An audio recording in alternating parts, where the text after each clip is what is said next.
Good evening, bonsoir. My name's Andrea Rowe, and I'm the president of Theatre Wakefield.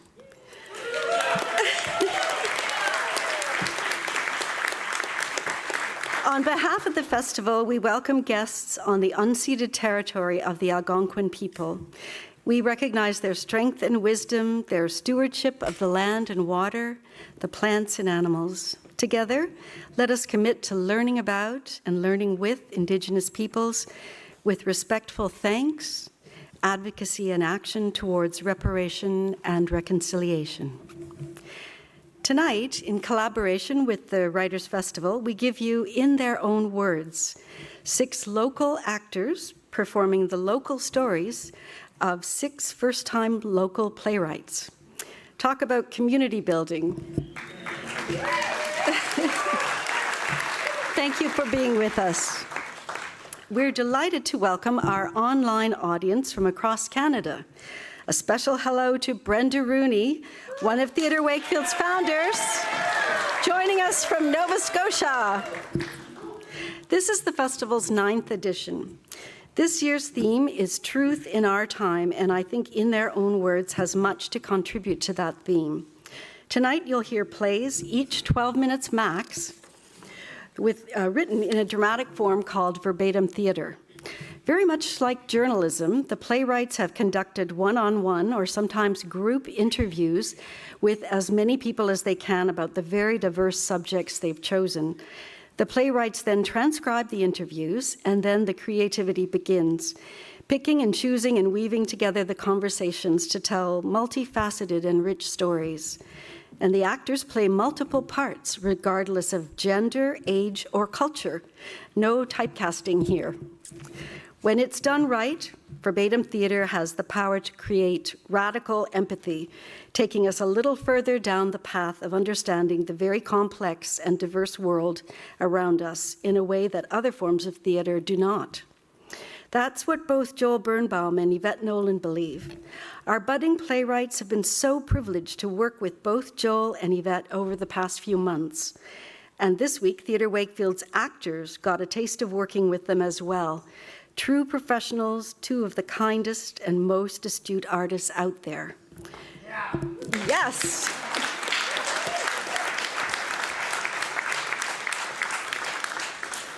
Joel is an actor, director, playwright, journalist, and the founding artistic director of Saskatoon's Some Theatre. We presented his potent verbatim play about homelessness, Home is a Beautiful Word, at last year's Writer Festival to great acclaim.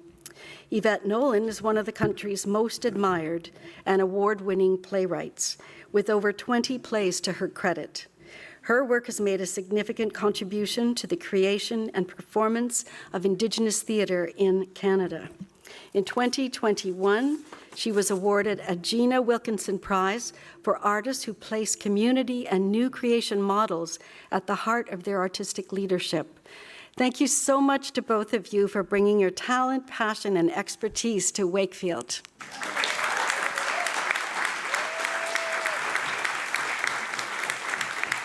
The Writers' Festival wouldn't be able to offer this festival without the steadfast and generous support of our many funders and sponsors, the Canada Council for the Arts, Canadian Heritage, the English Language Arts Network, la MRC des Collines de l'Outaouais, Culture Outaouais, et la Municipalité de LaPeche. As well, our thanks to those who've made this year's festival possible: Al Connor's live stream production, Greg Brown's sound, Claude Laroche lighting, John Schmidt, digital marketing, Alice Marlane, graphic design, Francesca Heinz, photography, Pam Scobie, volunteer coordinator, all of our exceptional volunteers, Biblio Wakefield Library, and the Centre Wakefield LaPeche, Laura Burks, Lindsay Farley, and Jess Harris. Our bookseller, Jim Sherman, Perfect Books Ottawa, and Deborah Thompson, our wonderful pianist. Thank you.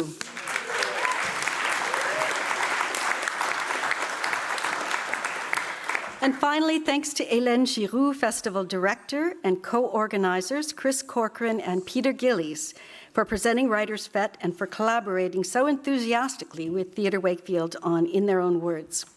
A special thank you.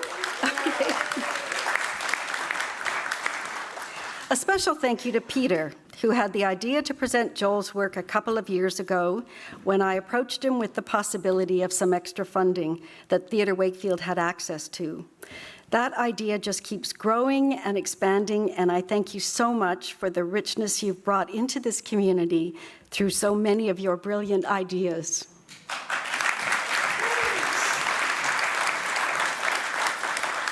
And now it's time to start our show. We'll show 3 pieces, have a short intermission, and return for the final 3. I'm delighted to welcome you to In Their Own Words.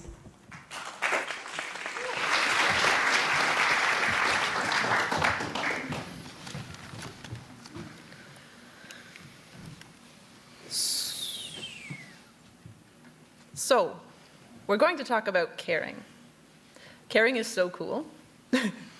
It's what? It's in between us. It's the glue.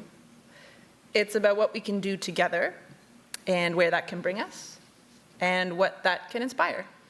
Sharing and caring is really related. They're like sisters, share and care, you know? After all, what is a world without care? It's a pretty darn bleak one. I know we all have things we care about. I mean, some people care about being home in time for dinner, and some people care about there being people who are homeless or who have no food, or about things like that. Caring is important. Caring is a heart thing. Caring is making room for others. Why do we care? I care because I can't afford not to. It's like when you see a thing, you cannot unsee it, right? For me, like, I was always a very sensitive kid and was bullied and kind of didn't have any friends for many years. And I don't know if that informed my experience of, of caring, not wanting others to suffer in the same way. You know, what is a life worth living if you're not leaving behind something positive, right? If you're not bringing value to the lives of others. It's funny because I think I'm very much the black sheep of the family. My family is not a social justice family. We're not people that grew up listening to the CBC, so I don't quite know where it comes from. But I believe very much in, community and caring. Don't really care about politics. I'm more about heart and head. I just think I have a heightened sense of pulling for the underdog, It's my values. It's my faith. And when my daughter needed mental health services, there was nothing in this area. So now I want to make a difference and help others who are in the same situation. If you care for something, you want to protect it. You want to hold it close. I care for these trees here, so I have to respect them, like the tea we're going to drink. So today we are drinking Kinnick, Labrador tea from the Yukon. I don't care about the things some people complain about, like first world problems. I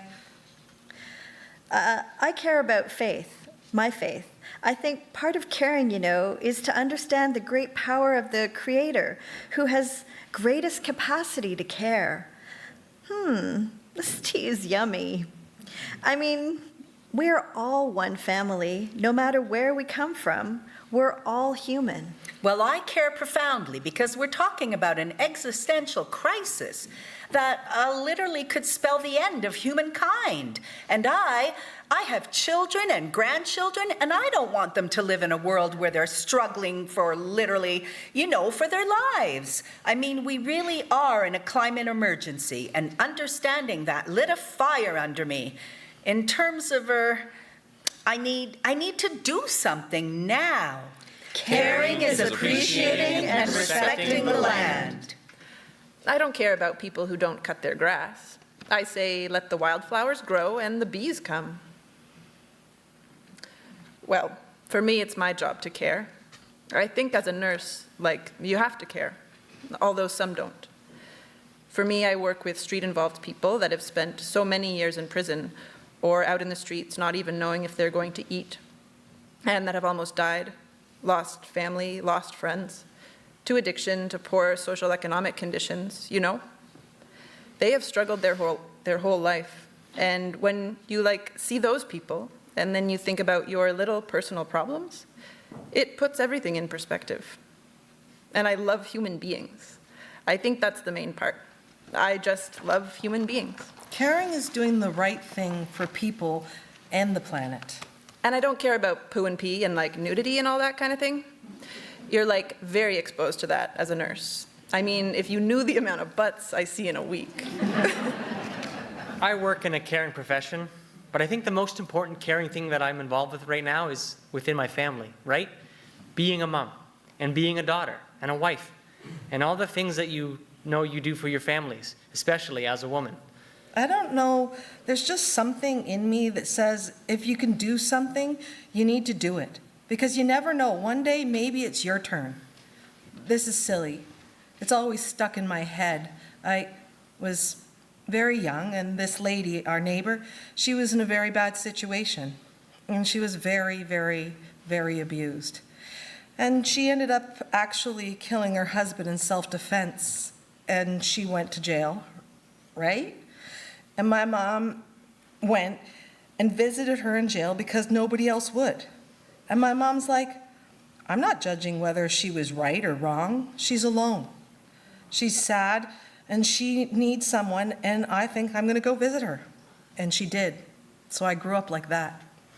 I just don't care about her gossip on social media. So when I hear about the wars, going on in the world, I felt like I needed to do something. Like, what can I do? How can I help? I just had this thing that said, you need to do something. Like, you can't be one of those people that says, oh, geez, those poor refugees. I wanted to do something to help them. So I did. Prendre soin, c'est, pour moi, prendre soin de la personne où elle est en ce moment dans sa vie. Dog poop. I know it's gross, but I just don't care.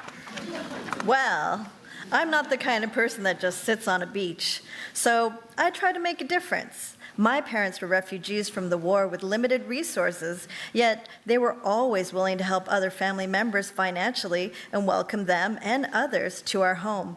But, like when I left university, I was just thinking of myself. I didn't give too many thoughts about other people. But then, in the process of caring for my husband, I became a much more compassionate person.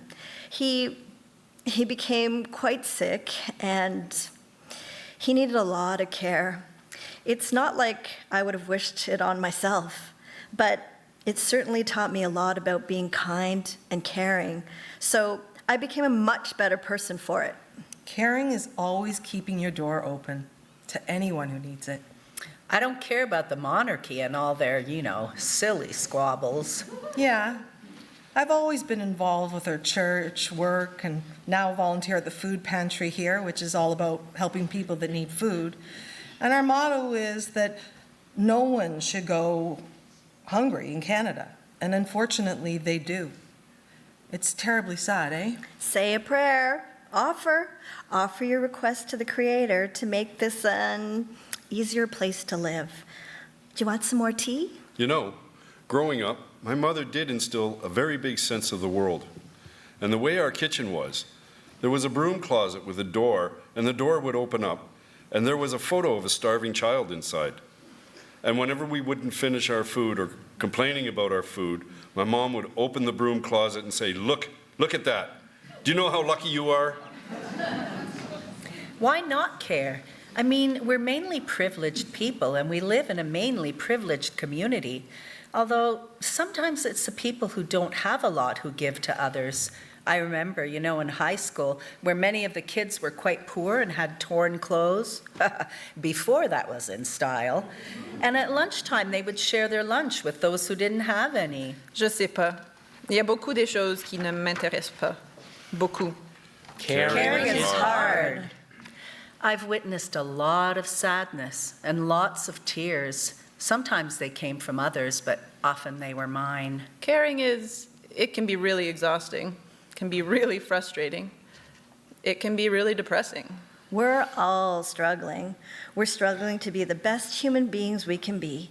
And sure, we're all going to fall down and wallow around, and that's how you grow. You grow by moving through times of tests, times of difficulty, times when you just say, oh man, I have so much darkness here, and I don't even have a little match. I don't care about having the right cell phone or the latest video game. For me, it takes a big toll. Mental health, physical health, and there's always a little bit of guilt. I should be doing something because the work never stops. If you stop doing something, it means it's not getting done. There's never enough time.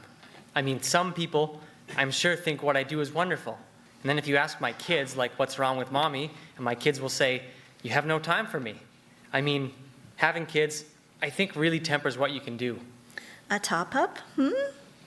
Caring can turn you inside out and upside down. I think caring is vulnerable, right? It's putting your energy into something that you hope will be worthwhile. And when it doesn't pan out, it hurts. And one of the loneliest feelings in the world is feeling like you're the only one who cares about something. On voit des choses très traumatiques. Par exemple, je suis souvent en contact avec la mort. Et ce n'est pas tout le monde qui sait ça. Parce que je ne peux pas toujours partager. Caring can bring us joy. Well, you feel like you're at least doing something to help make the world a better place. It feels good to try to make a difference. It's very satisfying. My heart feels full, like all the time. I think it's had a wonderful impact on my life. I mean, when I first moved here, I didn't really know anyone.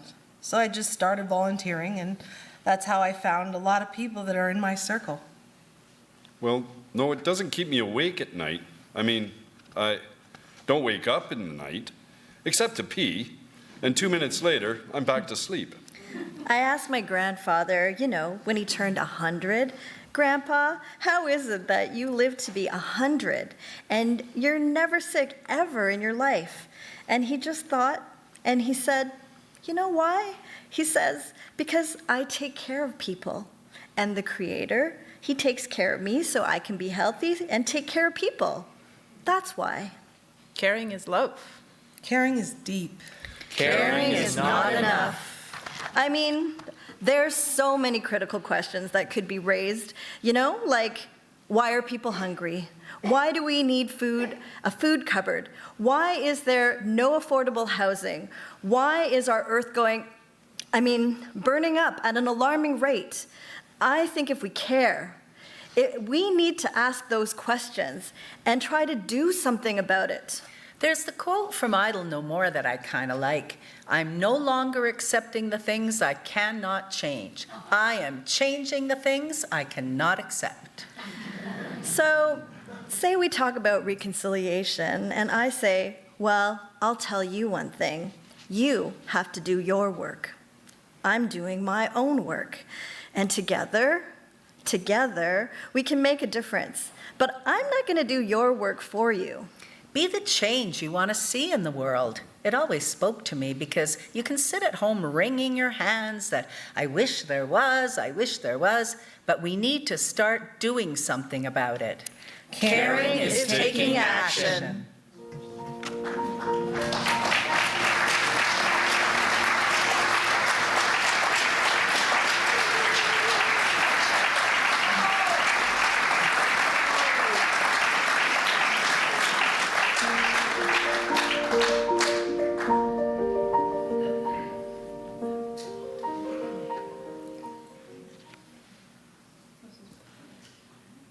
Love and self. Wow, that's a really nice starting point. Love, that's a very complicated word. Self as well. Love and self, right. Well, love is an emotion and self is an identity. Well, I think love it's interesting because I feel like those words really interrelate, because I feel like love is an expression of like a contentedness with the self. Self-love comes to mind. That's what I thought of too. You compare yourself and your values and who you are, your looks constantly to what society wants you to look like. Be it the celebrities, media's influencers, they all set standards. So loving yourself is one of the most difficult things you can do. And I think everybody says You need to love yourself before you can successfully have a loving relationship with another person. So I think that's true. I've not heard that. I remember being like, I roll, and saying things like, I think a little bit of self-hatred is actually very healthy. But then love on its own, it has a lot of loaded connotations, actually. Love is what makes the world go round. We all know that. It's the most important thing about being a human being. It could be like different meanings for different people. Like it doesn't have to mean like one thing. It can be like a lot of types of things.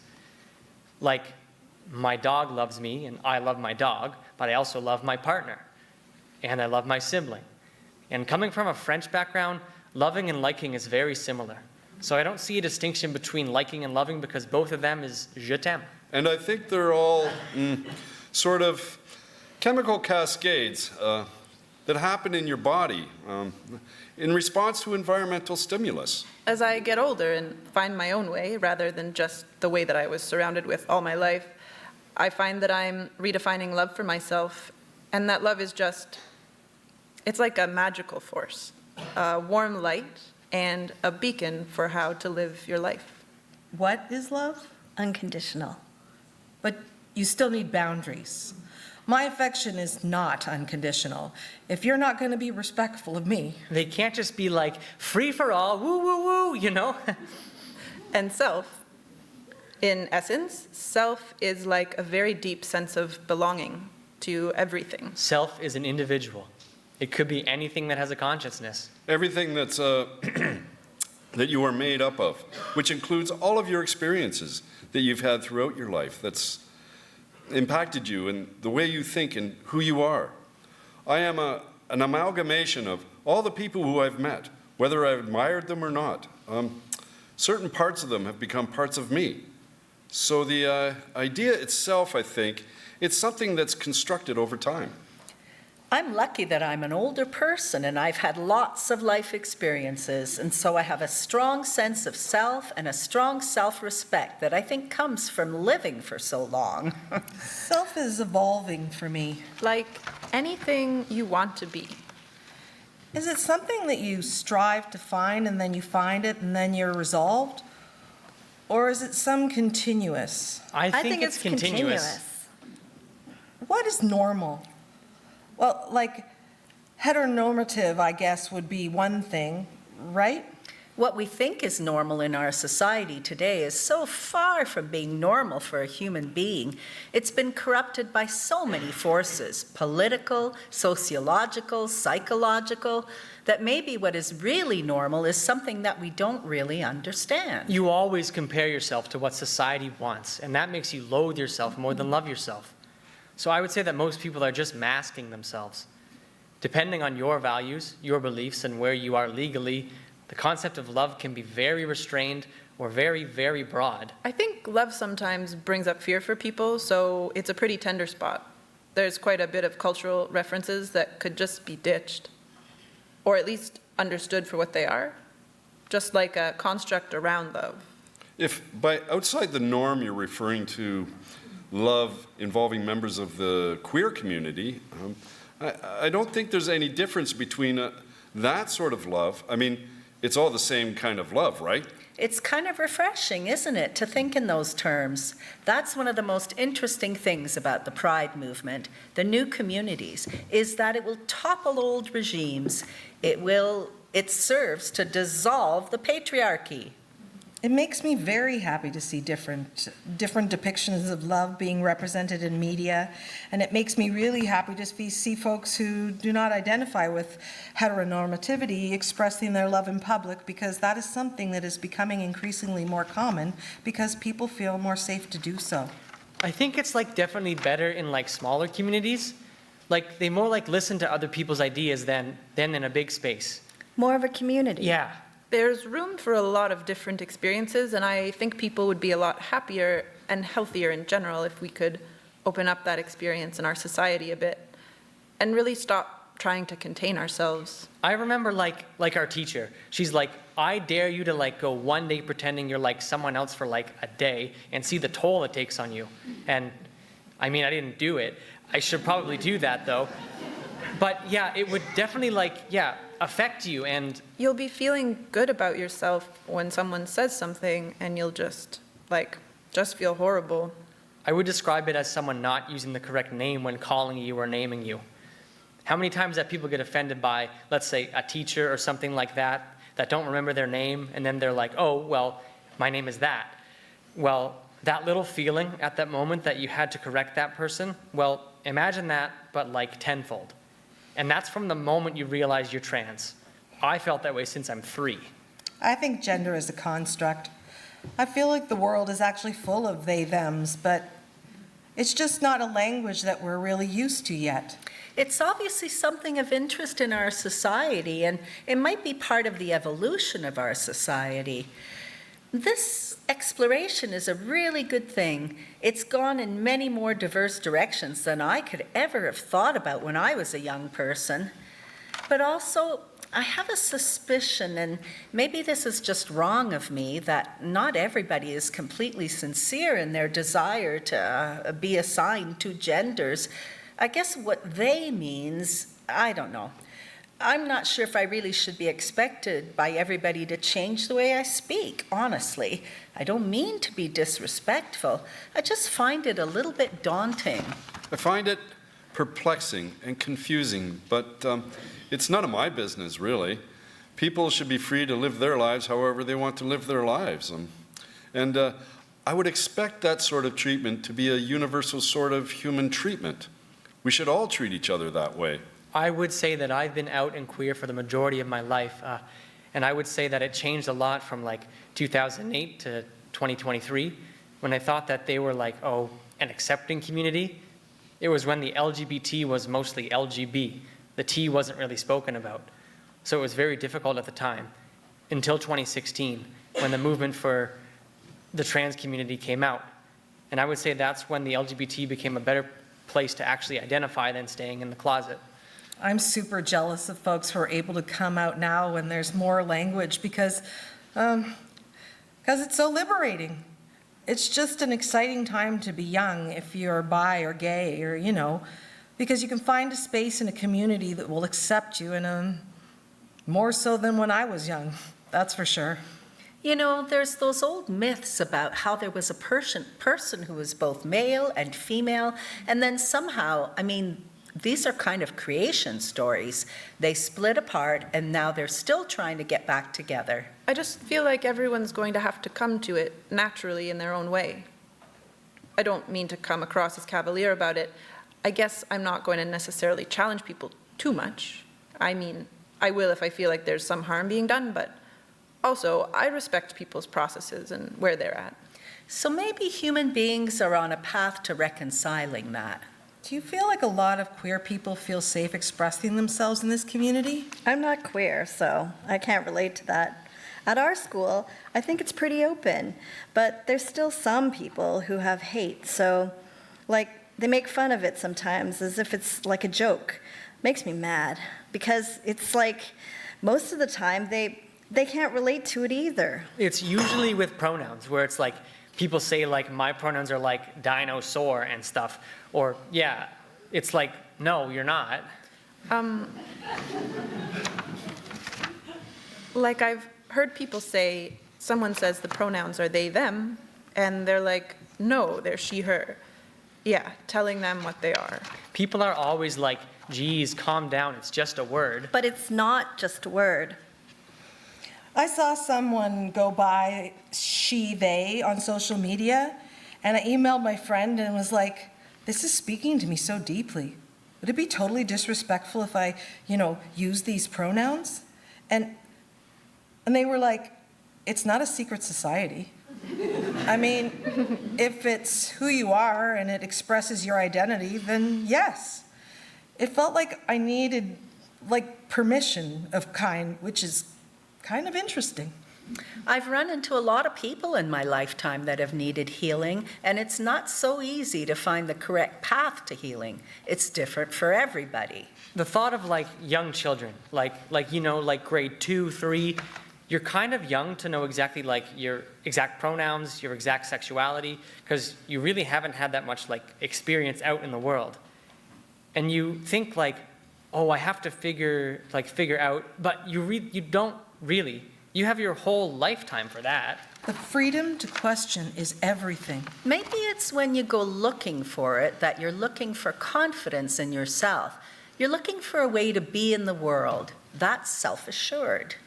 You're not going to be right the first time, probably. Like, you don't know that whatever you pick the first time is going to be correct, like me. And it could also change. So to question, like, you think you're this sexuality, and then later on you're like, no, I think I'm something else. And then you, like, try to figure it out. You know that old expression, seek and you might find? Or is it seek and you will find? Maybe it's luck. I feel lucky. When we treat each other with kindness and respect, and we show tolerance for each other, and we listen to each other, that's the way to move into a more just world. We can really learn to accept and admire and laugh at and embrace each other's differences, each other's similarities and foibles and marvelousness. If you don't understand yourself, then you can't make other people understand you. And you know what? You don't have to figure yourself out. You don't have to understand yourself. I mean, I don't, I would say to the people in the community and the people outside of the community, try to have a sense of humor. I think sense of humor is something that is being driven out from our society because of, social justice issues and people taking them so very seriously. And I understand that they're serious issues, but when you take away humor from the situation, it can become, dire and dividing, I think. Humor is a very important part of human interaction, and sometimes I think that gets lost.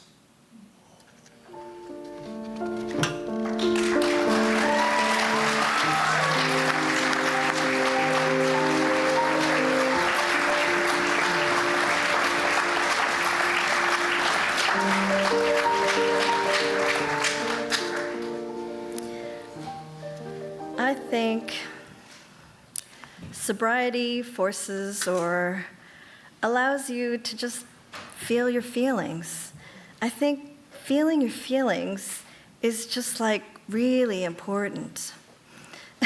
In terms of your relationships, having meaningful relationships, and just being able to be with discomfort is important in life in order to feel fulfilled and content.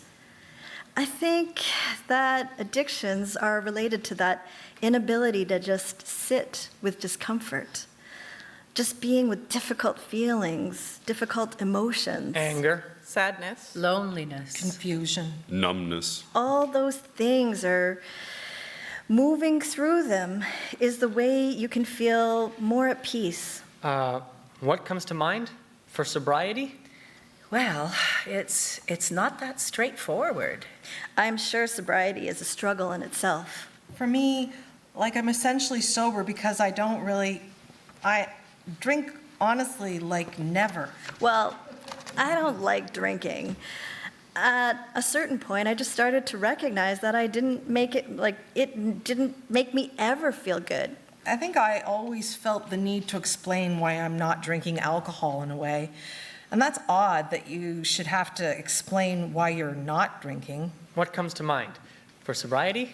Well, I'm sure sobriety is a struggle in itself. I just had so many friends overdose, die back then. I thought I knew the lines not to cross. Living on the street, I just would have died out there. So I guess it is a question of living or dying. I think when you go out and you get blackout drunk, I can't remember certain things in the morning. I can't believe that all these years I had that bullshit going on. It was more that sucked up so much energy. So I had a lot of wake-up calls throughout my lifetime around overindulging and driving and being with my kids and all these horrible things. You'd look back and think, what was I thinking? I took so many risks. My second daughter was being born, and I was out scoring some drugs. So the power of the addiction just overwhelms any kind of relationship. It trumps everything else. I would laugh. My favorite place to drink was in the shower. I don't think that's healthy when your favorite place to drink is alone, I was a functional alcoholic. I didn't miss work because of drink or anything, but I was up to 12 beer, a few shots of tequila, and a bottle of wine every day. And it was not only expensive, but it was bad for, everything. I think that tells you that there are some issues in your life that are causing some friction. And it just told me that I need to address some of my personal mental issues.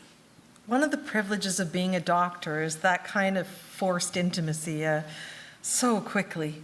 And when you can make a connection with people and understand them better, you're much more likely to actually have a positive impact in their life. But that day, as soon as they said, "We're going to keep you in for further testing," I made up my mind. Now's the time for me to quit. And I did. So I just quit, gently like that. It's one of the joys of being a doctor, is going in and being really nosy and asking people questions and getting to know them really well very quickly. So I was in the hospital for 4 or 5 days, doing tests and more tests. Then they found that I had a precancerous polyp and that I'd have to have some of my intestine removed. And if they have to make a health change, I really appreciate that connection that I can make with people. And sometimes that would be easier, actually, with people who had previously had a problem with alcohol and were sober. One of the tests was an ultrasound, and the technician told me my liver was fatty and about twice the size of a normal liver. What comes to mind for sobriety? I remember having a dream. I had a lot of dreams, but this one particular dream, I was running. The world was devastated all around me. And I was running.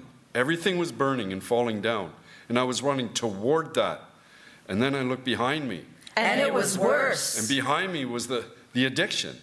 But what I was running towards was also frightening. The idea of surrendering, losing control, was frightening. And I had to keep going because it was even worse back there. So I think that was sort of a dream to sort of symbolize how I felt at the time. I know that if I hadn't gone on this path, I'd be dead for sure. Yeah, I know that now. But at that time, it probably wasn't quite as clear to me. But maybe it was, unconsciously, somewhere. But I had no choice. I couldn't go on the way I was. I've been sober for a little over a year now. I'm fairly new to recovery. I started my journey back in July 2022.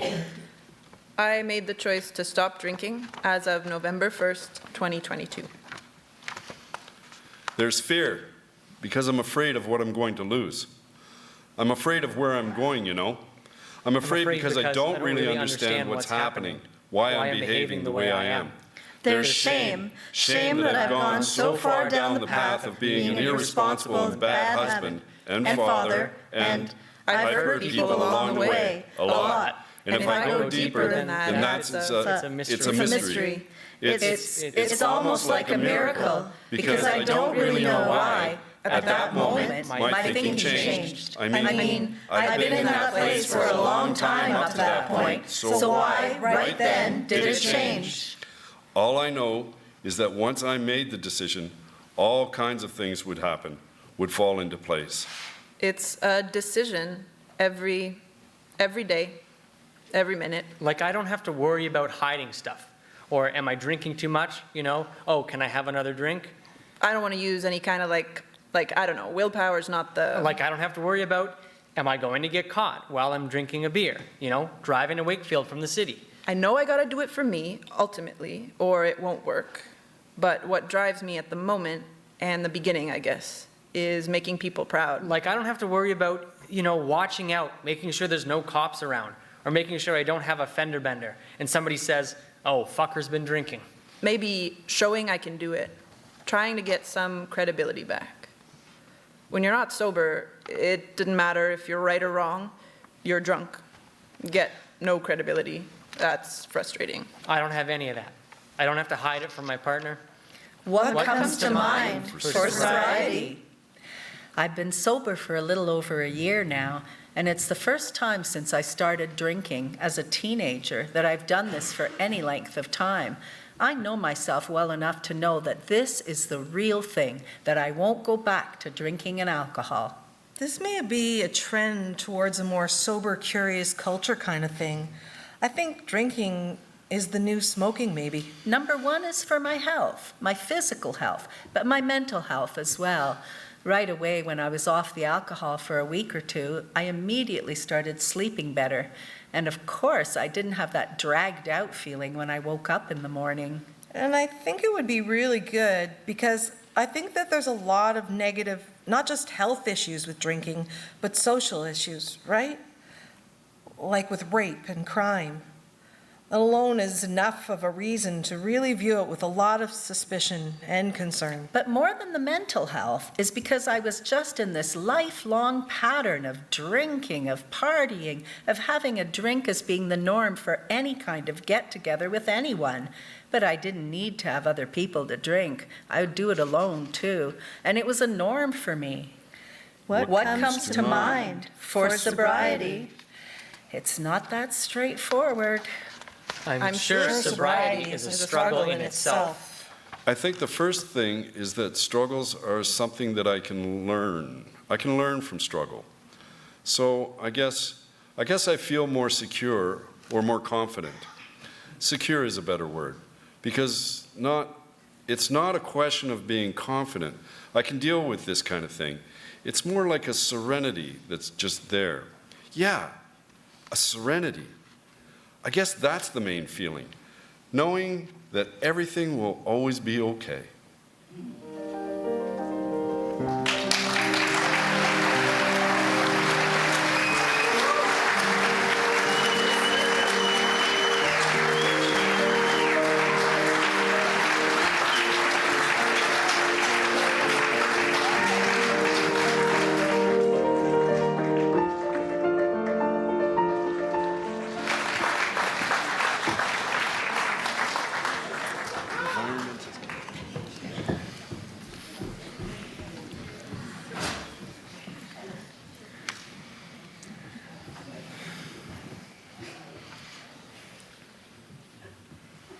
When Bob had his accident, I stayed home with him to take care of him, but after 3 years, I just couldn't handle myself anymore. It was just too much. I lived in a house with my wife for 60-some years. I was in the hospital for about 2 or 3 weeks before I moved in. I come home from the hospital and my daughter says, "Dad, you're moving out. You're moving into a home." I came because I was alone during the COVID, and I was tired of being alone, eating alone. I haven't missed one meal since the day. It's just meaningful to me being with other people. Does it show I'm not missing a meal? My husband was very, very sick and had 2 kinds of dementia and was running away. And so how do you maintain all that? Maintain a house? Take care of your husband? You know, like it's fine, they say, you got home support, but it's a 24-hour job. He ran away at midnight one night with no clothes on. My husband got ill and wound up in a long-term care facility. And Arthur was fine until he had a couple of falls, and that was, well, that kind of changed our minds a little bit. My initial thought was, nobody's going to tell me I have to move from my house. And then I began to realize that, yeah, it is too much for me. So it was just really a matter of convenience, and others, well, to my son, I don't know if I really want to be in a retirement home. You don't want to be a burden on your kids either. We actually sat down and did a comparison of how much it costs for a month to maintain the house and how much the rent would cost here, and the difference was $500. Honest to God, that's all it was. I lived in an apartment building, but like many buildings of this type, the landlord turns the air conditioning on whenever he or she pleases. And so It's sort of happened, which I think maybe in a lot of cases, these things just happen. I started preparing myself about 3 years before. No, I never thought that I would end up that way. I never expected to be here. We were dancing right up until COVID came. It's It's just, just, sort of a process, of one thing after another. people don't want to think about it. I guess you don't think about it too much until you really need to. This isn't a nursing home. Well, this is classified as an independent living retirement home. I think in the standards of retirement homes that I've looked at, it's one of the nicer ones for sure. Things are rotten. Water is coming in from under, not for me because I have a veranda, but water comes in under patio doors downstairs. We get flooded. You know, like I'm not kidding. It's tough. It seems a little bit uppity, I guess you would say, upper class. Sometimes I go down to the dining room.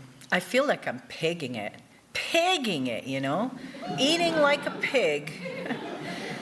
Yeah, because it's just not, well, it makes such a difference when you have a nice table setting. This place is very, very clean. They really go out of their way. Most time in homes, you come in, there's a desk there, you have to register or whatever, and it's just like going to like an institution. And this one is, you come in, it's so nice, so open, so bright, and that makes a difference. But you do see some very awful things. There's one floor here on the second floor where people need a nursing care all the time and they're in bed, I guess most of the time. And sometimes they bring them out. Well, I'm telling you, that's pretty hard to see. There are some people who really shouldn't be here at all, you know, because they need so much care. Well, I found that since COVID, this is no longer a retirement. You could not call it a retirement home because there seems to be a lot of dementia.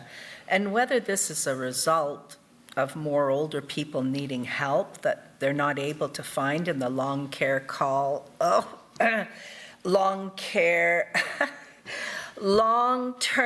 care homes, I really don't know. The management are excellent. We have had 7 directors in the last 4 years. This woman lives in Sarnia. She doesn't even know the residents. And I think the live-in managers make a difference too. She takes her hearing aids out at night. Then it's all well. If you have an owner that's not too ethical, will send somebody around like she did a couple of years ago with new leases. I think one of the things that would be nice for people to know prior to coming to a retirement home is, number one, how it's going to improve your life, because you hear about all the negativity. And it said, this is your new lease. You only need to sign page 7. You don't need to read it. It doesn't change anything. And you need to return it by Friday. This was Wednesday. And I looked at it and I said, oh yeah? I don't think so.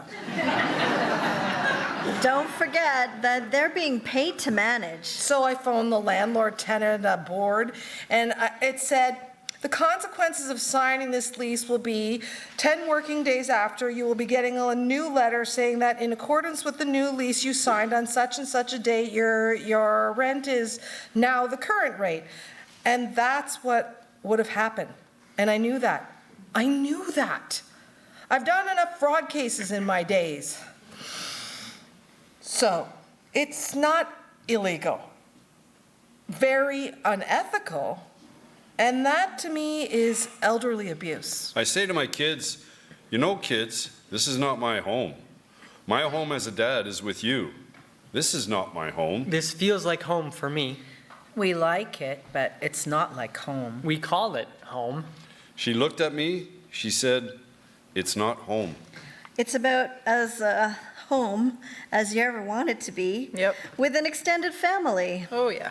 Home is something in the past, way past. They don't encourage you to sit around and chat over your dinner, you know, and they want to clean up. That was, I don't know. That's why it didn't feel like home. What do we call this? Be nice if we had a word or something that would tell us tell our kids and ourselves, I really don't know, kids, what the temporary word is. All I can tell you is that you're my home, and this is just a stopover. Maybe we need to call it stopover home. One of the things that I think that has made it community for me is when I first came in, I was told, this is your home. They keep telling me that this is my home. I try to accept it as warmly as I can, but that takes courage. I found that I'm noticing that I'm not seeing some people, and for a while, and then I wonder about them. So yeah, every couple of days, an ambulance comes to our retirement home. Are they ill, or are they just not wanting to come around? And paramedics, yeah. And when paramedics enter the building, people wonder who they might have come for. And some of them do pass away. Not long after the police arrived, that's when we knew somebody has died. It's during times like these when we are confronted with the fact that one day our time will come. As the only male here, amongst all the females, life is what you make it. He loves the ratio. He's our dancer. He's a dancer. He dances with all the ladies. Well, some ladies, not all of them.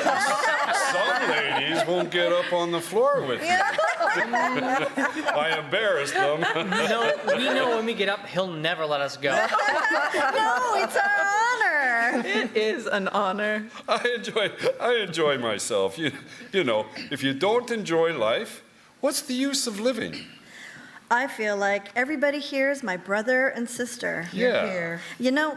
Which All is, family. I never thought that I would have that experience, ever. This is curing loneliness. There are so many different retirement residences that I often wonder if I'd gone to one other than this particular place, I would be telling a completely different tale. I love it here. I really love it here. It's true. There's a lot of kindness that goes around this Yep. place.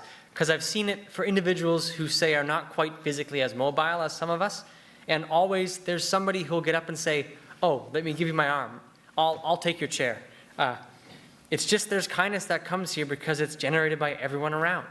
Everyone that's kind to each other because they see it happening. This environment is contagious. It's the old thing. If you don't use it, you lose it. Yeah. You lose being sociable. It's been shown that people extend their life. I feel younger since I came here. I think there's a myth in society in general with the education that's housed in here, right? There's a fountain of knowledge here that we could tap into.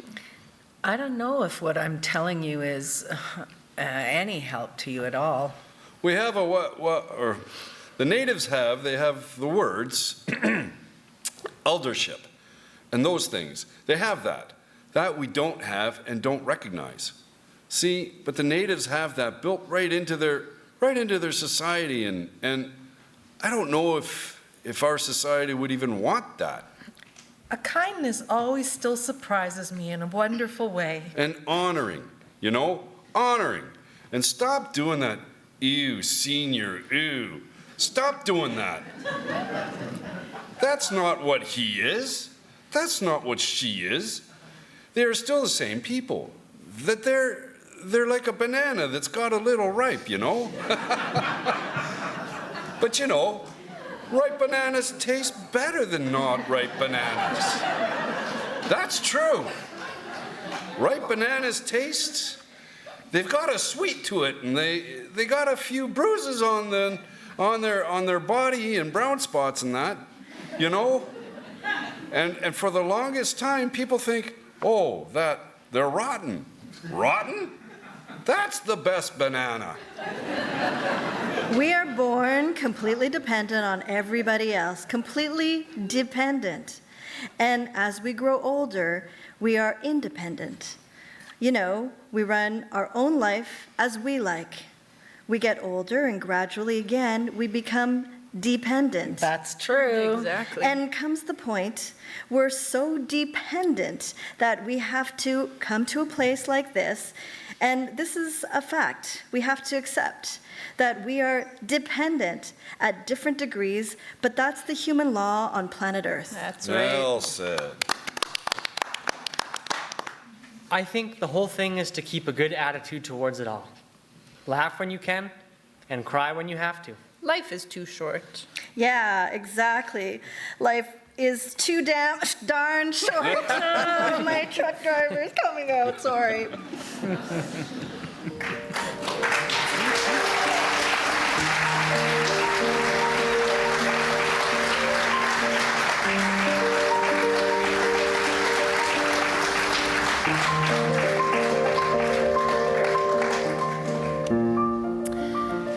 Like, what is work? I don't know what work is. Because we frame it within certain activities or goals instead of community building and relationship building. Work is something that nowadays we do in order to live. Well, I guess there's a difference between paid work and unpaid work, isn't there? And I guess there's this idea that, if you love what you do, you'll never work a day in your life. And that's a thing, and that's not available to the majority of people now and throughout history. Yeah, like my partner. He's retired. He works probably harder in non-paid work now than he did when the paid work. But he loves it. How do you distinguish between work and leisure? Yeah, work is such a weird thing. It compartmentalizes our relationships with each other. There's actually a lot of systems around us that we've chosen to be taught not to see. And we get lost as humans because we don't see that we're part of something. And work, for whatever reason, like paid employment, becomes our defining relationship. But that doesn't mean that we can't apply passion to it, right? And our passion doesn't necessarily have to be about what we're doing, but who we're doing it for, right? I'm an entrepreneur, I guess, or as I like to call, a soulpreneur. Soulpreneur is it's about following your soul's calling and following your heart and operating from that. I currently work for the federal government. I used to work for the government, and yeah, I didn't like that. Oh, I think there's a lot of things that are sort of that can be uncomfortable about working for the government. I just always felt foreign, like it wasn't me. I think there's 100 layers of hierarchy and bureaucracy and very little accountability ultimately. I knew I never wanted to do that. But I got into it. It was a pretty nice, steady paycheck. It's kind of the relationship with the political that I find most difficult. There's a lot of kind of intentional ambiguity, and some of the kind of more systemic issues are not necessarily attractive to address by either the political or by senior public servants. I've talked about white supremacy, genocide, and ethnic cleansing, and my university's newspaper changed it to talked about maternity care and the need for reconciliation. I'm like, that's not what I fucking wrote.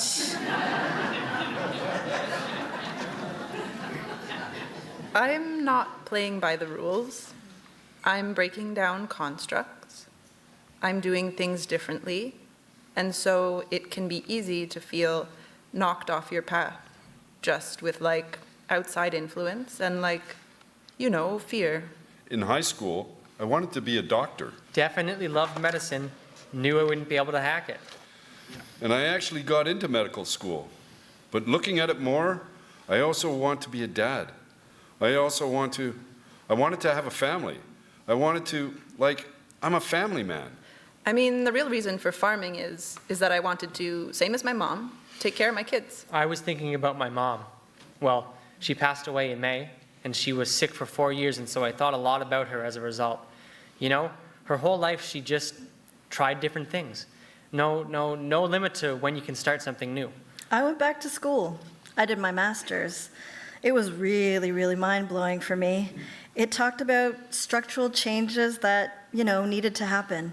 It was a little bit discouraging too, because, what's the point of helping somebody get to their doctor's appointment when you know what we really need to do is change the system. We're caught in this very sick system that is really not, it wasn't built to support human flourishing. It exists to enrich certain people. But I would love to see an economy that really was designed to encourage human flourishing. I wish that there was more space for us to look at as a form of expression and a form of connection and a way that we're using our energy. But that's just capitalism for you. We haven't figured it out. And a lot of this is about the funding models and just someone to take a chance. To be able to produce that food cheaply like that, there are people who are working for cheap to do that on big, big scale. We're trying to do it low impact on the environment.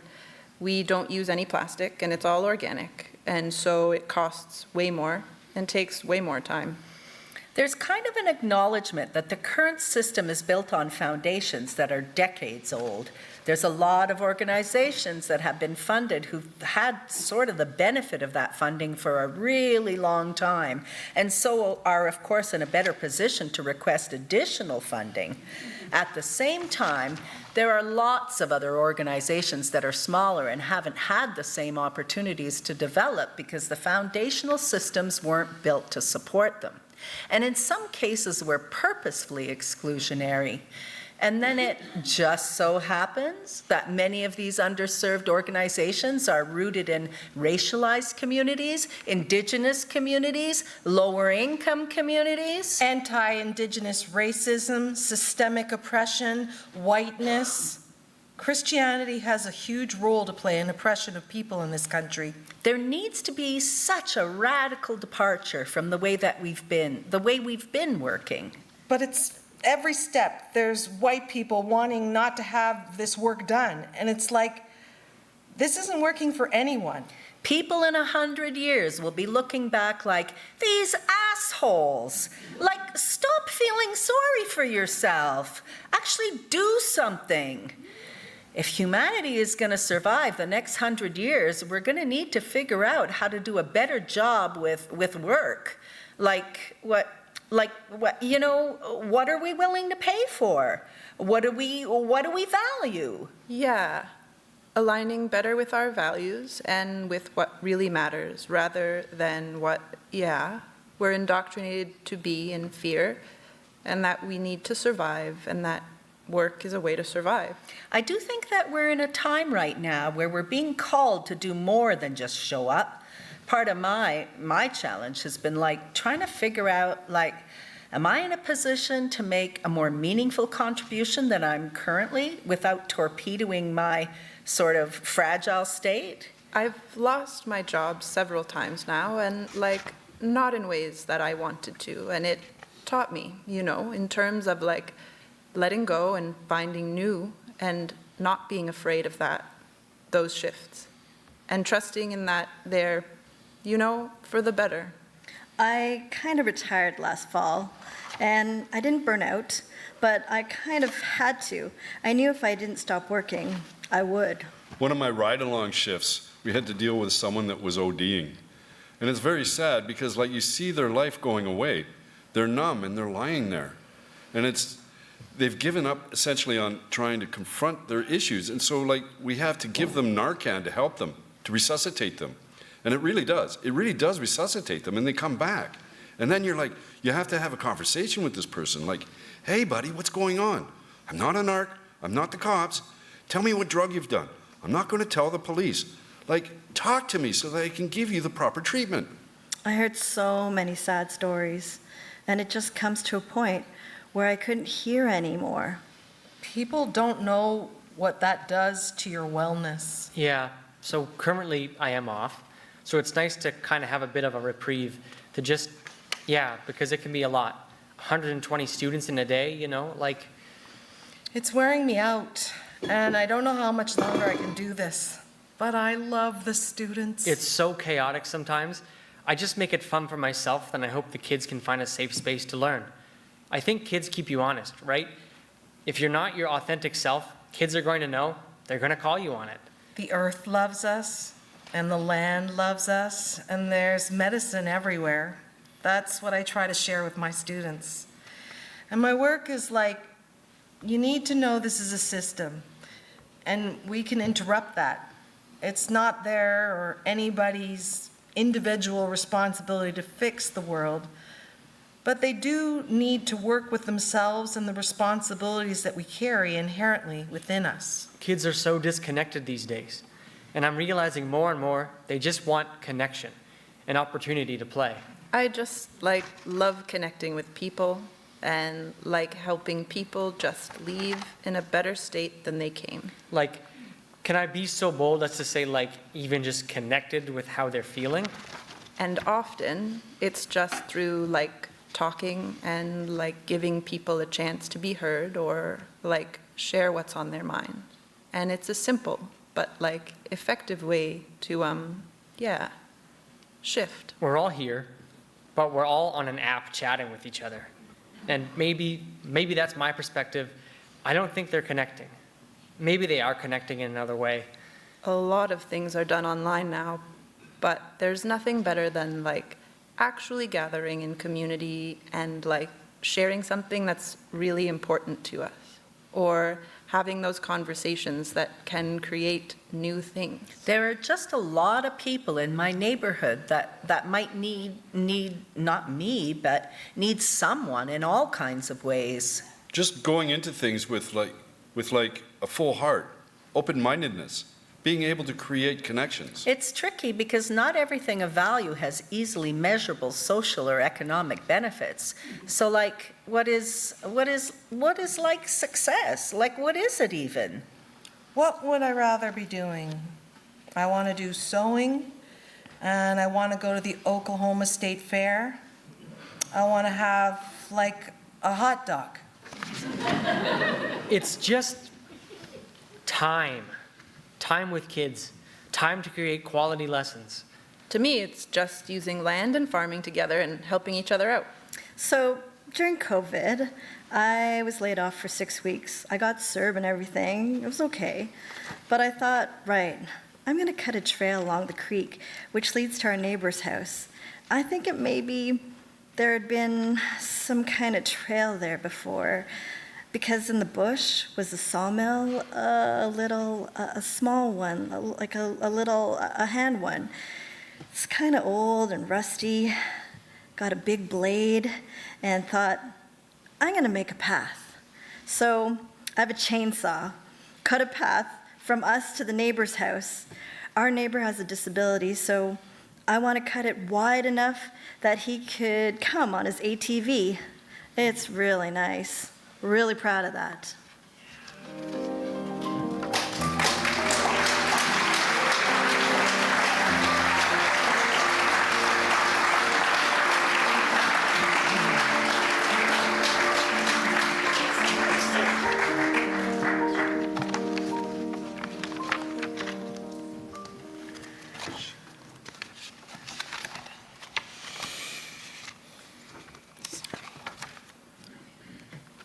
It was a lot of good years.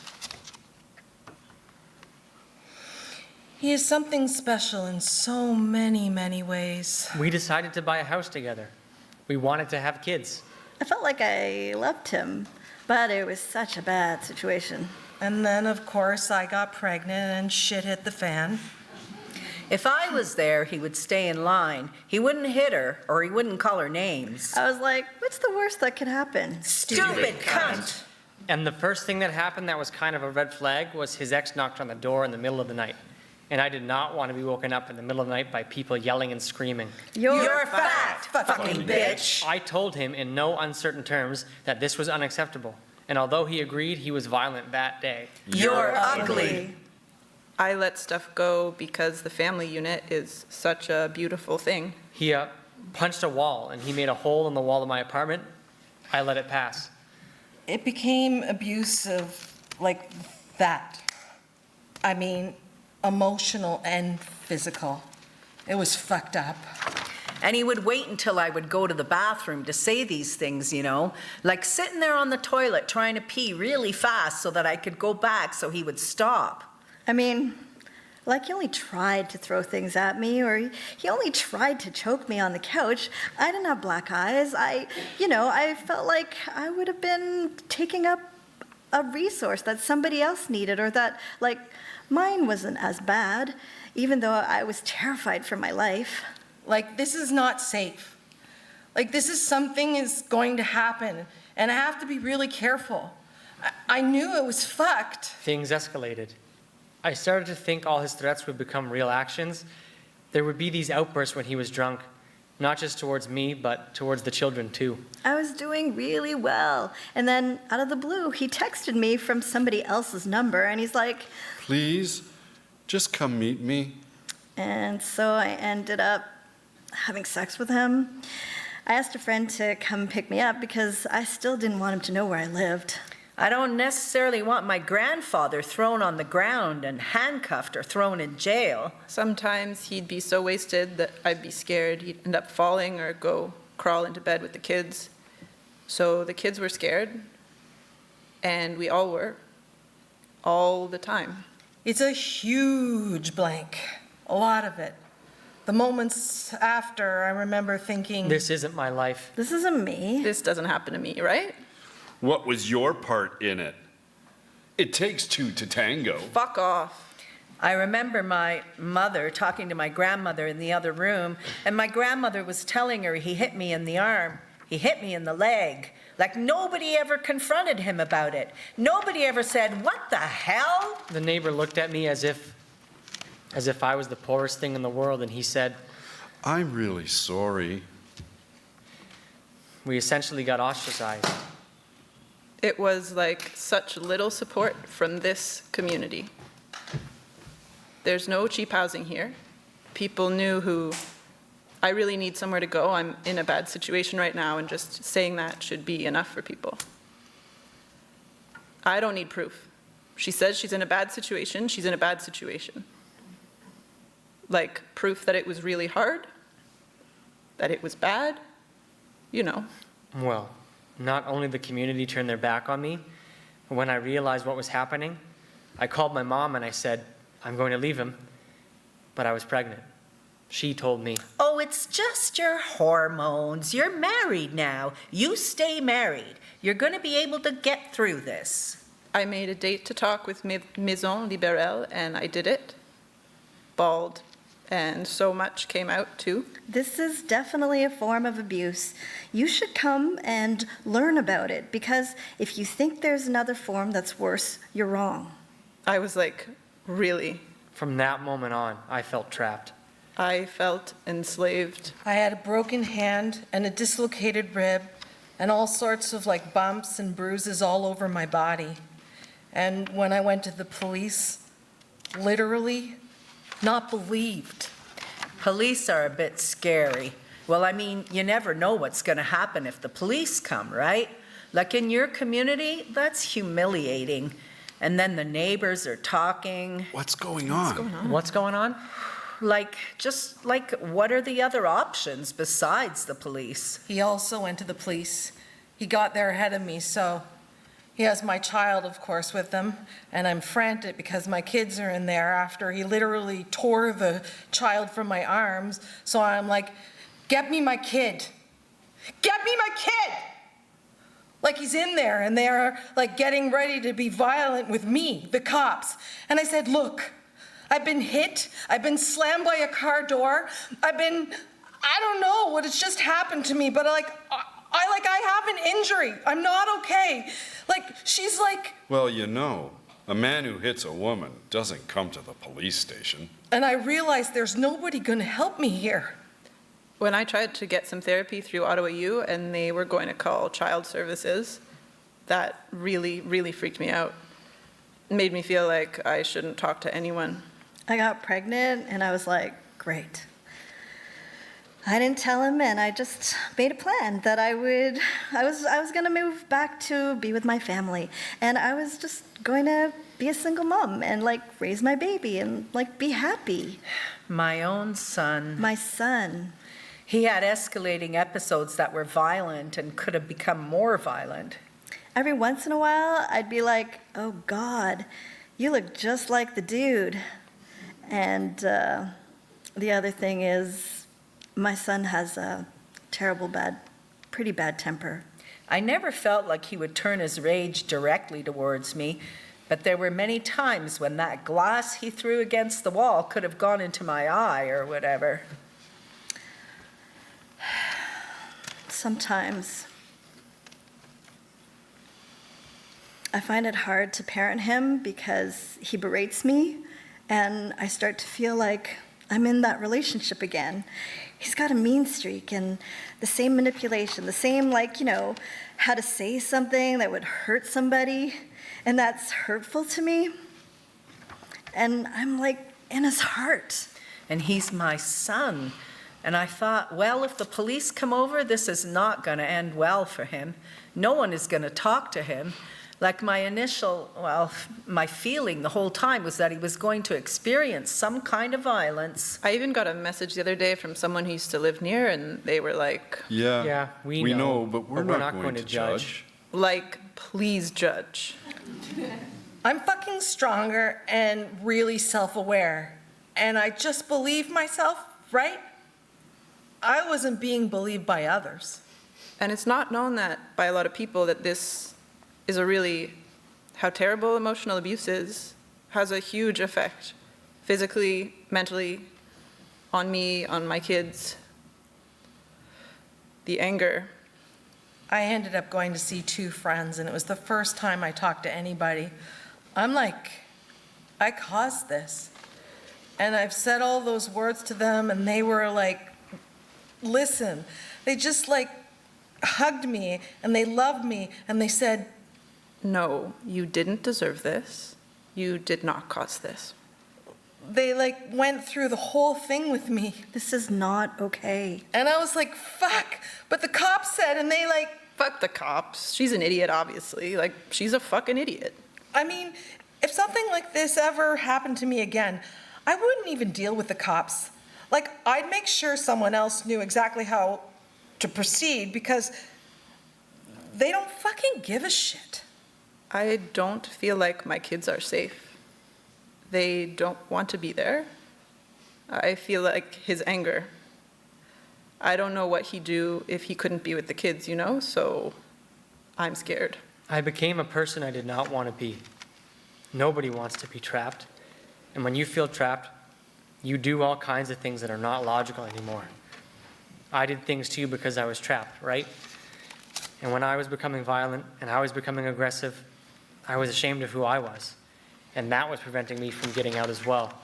Because now I thought, well, if I go out, even if I say he's done this, I've done it too. So now we're both stuck. Leaving would be easy anyway. Disrupting the kids, finding a place, rocking the boat, exposing yourself, creating a public, Took me 5 years to get out of there, changing my behavior. I made friends in Al-Anon, and I've had people who offered... If you're stuck, if you're not feeling safe, you have my phone. Just call me. Hop in the car and call me. We'll make room for you and the kids if you like. If you're able to. So all of a sudden, I was discovering I was not alone. And slowly I managed to get out. Overall, there has been really, really huge kindness. I make choices in my life every day. We have a no-yell zone in our home. Yeah, that's a rule. If you want to yell in this house, you have to leave because it's not going to happen here. So I have a really great life now. It's actually a happy ending for me. I think it sucks that it happened. I feel like even just talking about it is going pretty deep. Yeah, admitting it. Safety. All I need to know, and all any woman needs to know, is if someone's not being nice, if someone's being hurtful on purpose, it's fucking not cool. Yeah, it's not fine. It means trust. Safety is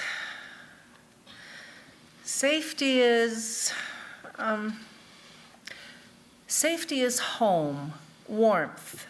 Wishing it could get better. Being able to say whatever is on your mind and not worry about being judged or made fun of. Whether he gets in trouble or not, I think there has to be some non-judgmental support. You trust your neighbor, but not the lawyer, the doctor, and the police. financial stability. Closeness. To feel people coming in and like holding you. Like, oh yeah, that it would feel so good. I've always been a really strong woman. I feel so lucky. I do feel safe with women. I feel safe with most women. But there has to be like some safety in numbers and people like you. Just have to get it out there, and you have to verbalize what's happening to you, because you keeping it to yourself and pretending it's not happening isn't going to make it better. Open your damn eyes. You don't get to pretend that you can't see what's happening anymore.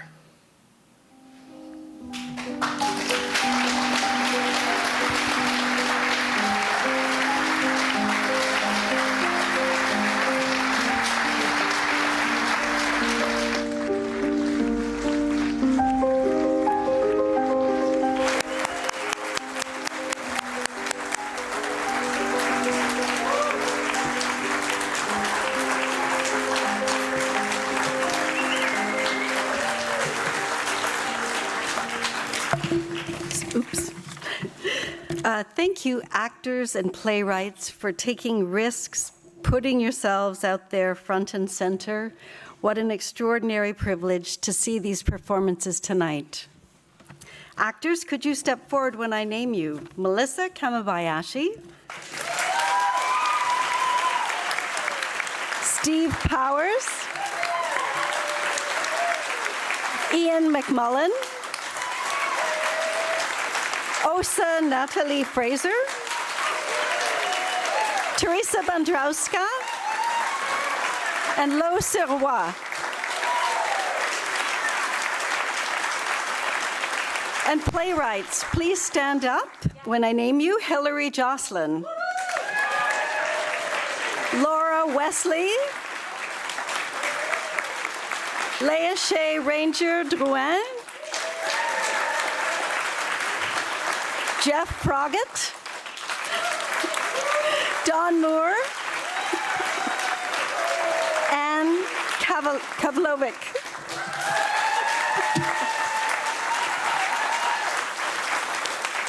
And our thanks to you, our community, for being with us again this year. You make it possible. Thank you.